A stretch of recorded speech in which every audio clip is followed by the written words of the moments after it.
Well, thank you very much. It's an honor to have President Zelenskio of Ukraine, and we've been working very hard, very close. So we've actually known each other for a long time. We've been dealing with each other for a long time, and very well. We had a little negotiation spat, but that worked out great. I think for both countries, I think for the world, actually, beyond both countries. And we have something that is a very fair deal.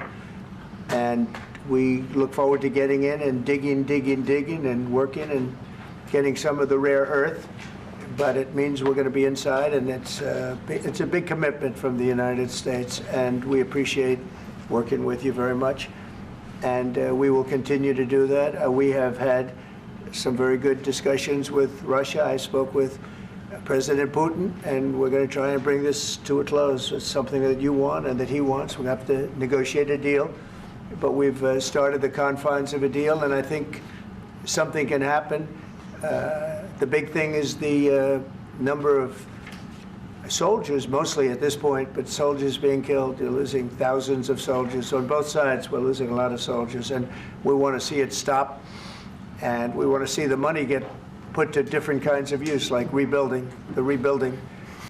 And we're going to be working very hard, but we've had a lot of very good conversations. I will say until we came along, the Biden administration didn't speak to Russia whatsoever.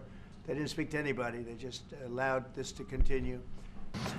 But your soldiers have been unbelievably brave. We've given them great equipment, but somebody has to use the equipment. They've been unbelievably brave, and we give them great credit.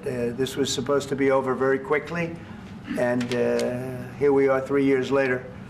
So I give tremendous credit to your generals and your soldiers and yourself, in the sense that it's been very hard fighting, very tough fighting. They're great fighters, and you have to be very proud of them from that standpoint. But now we want to get it over with.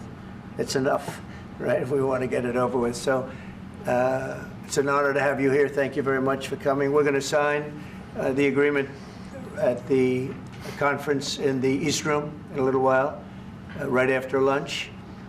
And we'll be having lunch together. We're also discussing some other things, and we appreciate everybody being here. It's somewhat of an exciting moment, but the really exciting moment is when they stop the shooting and we end up with a deal. And I think we're fairly close to getting that, and an honor to have you. And please, you'd like to say something? Yeah, thank you so much, Mr. President.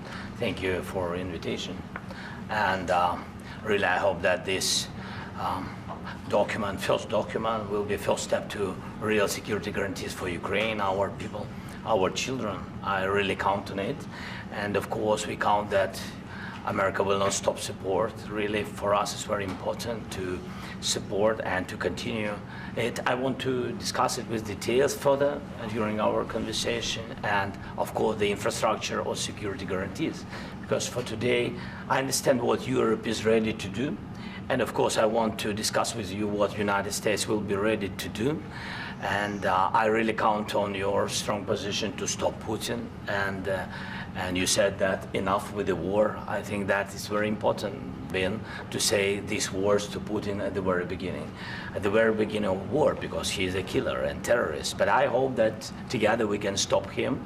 But for us, it's very important to, to save our country, our values, our freedom, the democracy, and of course, no compromises with the killer about our territories. But it will be later. And we need licenses for quick production of air defense. Even after the war, we need our nation